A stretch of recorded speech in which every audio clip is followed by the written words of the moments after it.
हारने को तैयार हूं, बूथ को हारने को तैयार नहीं। और मुझे बूथ जीतना है। मित्रों, क्या कभी आपने लोकसभा जीतने के लिए तो बहुत योजनाएं बनाते हो, काफी ताकत भी लगाते हो, क्या कभी बूथ जीतने की योजना बनाएंगे बैठ करके?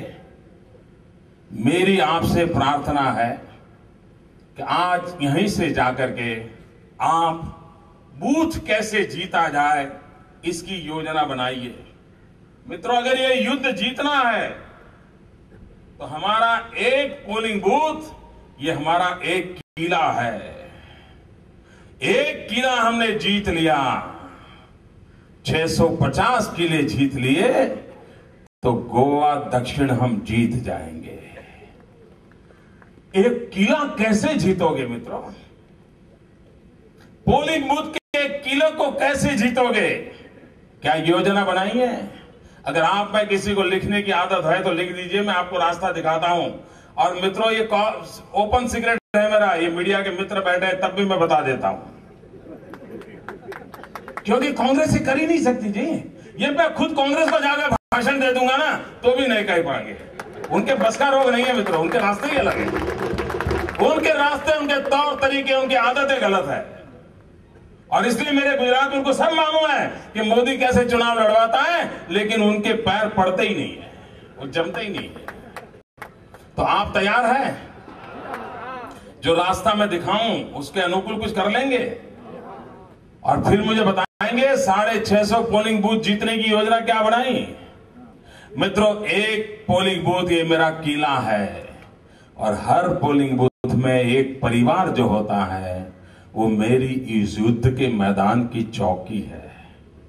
जैसे सब लड़ाई लड़ते हैं ना, तो दुश्मन की सेना पहले चौकियां जीतती है, बाद में किला जीतती है और फिर पूरा युद्ध जीतती है। मित्रों, मुझे एक एक चौकी की रखवाली करनी है। आपके यहां एक पोलिंग बूथ में करीब करीब 1000 वोट होंगे। कितने वोट होंगे? 1000 वोट होंगे। जरा जवाब दीजिए मित्रों, मुझे भाषण नहीं कर रहा है, मुझे आपसे बातें करनी है। 1000 वोट होंगे। और पोलिंग कितना होता है? 60%। इसका मतलब कि 600 लोग वोट डालते हैं। 1000 वोट है मतलब कितने परिवार?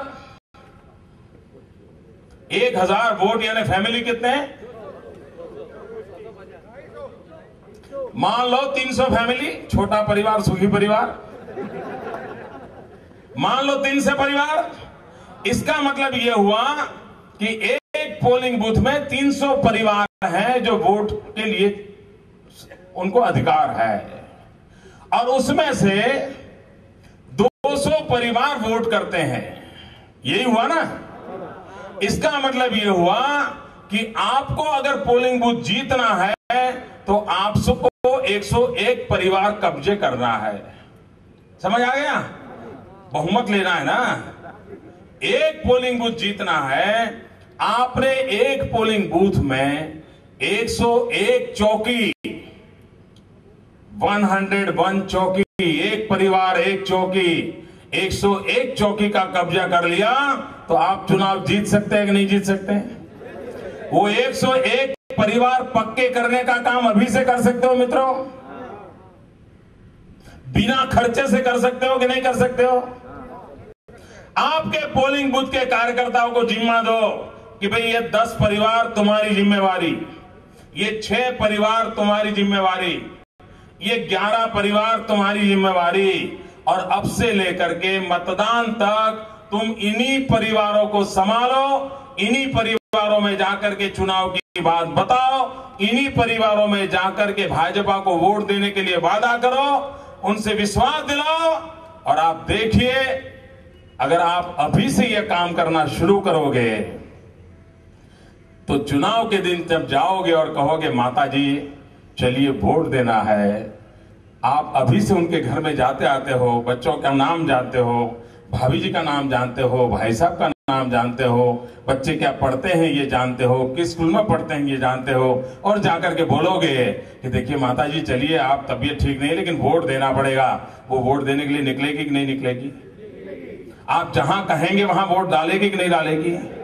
क्या मित्रों आने वाले 30 दिन 40 दिन हमारे पास हैं। इस 40 दिन का उपयोग एक अपना कार्यकर्ता 10 परिवारों को अपना बनाने के लिए कर सकता है क्या? मित्रों यहां जो कार्यकर्ता आए हैं ना, यहां आया हुआ कार्यकर्ता, एक कार्यकर्ता 10 परिवार कर ले, आप लिख के रखिए, मैं कहता हूं भाई नरेंद्र लोकसभा के सदस्य बन जाएंगे।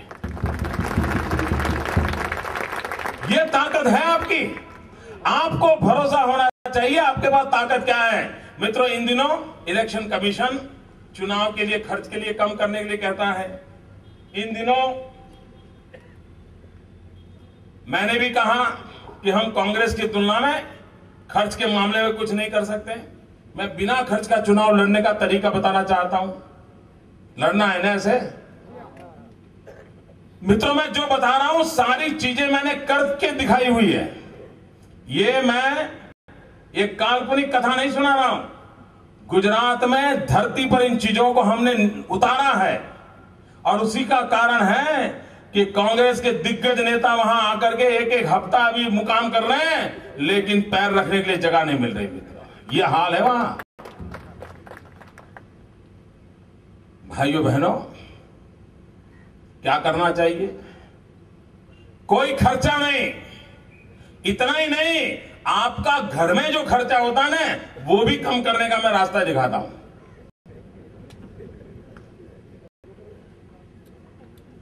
मान लेंगे मेरी बात? करेंगे? अच्छा देखिए इतना कीजिए, सुबह निकले, घर का अखबार नहीं पढ़ना है, घर का टीवी नहीं देखना है, घर का नाश्ता नहीं करना है। हाँ देश सेवा करनी है ना। घर का अखबार नहीं, घर का टीवी नहीं, घर का नाश्ता नहीं, और हो सके तो घर का खाना भी नहीं। बोलिए खर्चा बच गया कि नहीं? सुबह जाना एक परिवार में, आओ माता जी नमस्ते कैसी हो, अरे वाह पकौड़े की सुगंध आ रही है, नाश्ता मिल जाएगा कि नहीं? फिर कहिए अच्छा ये अखबार आता है, लाइए लाइए मैं अखबार पढ़ता हूं, आपका अखबार पढ़ूंगा। मुफ्त में काम हो गया। चुनाव की चर्चा नहीं करनी है, बस ऐसे ही खाना नाश्ता करना है उनका। फिर दूसरे घर में गए, अरे माता जी मैंने सुना था 9:30 बजे का इंटरव्यू आने वाला है, जरा देखिए टीवी चालू कीजिए, देखते हैं कैसा है।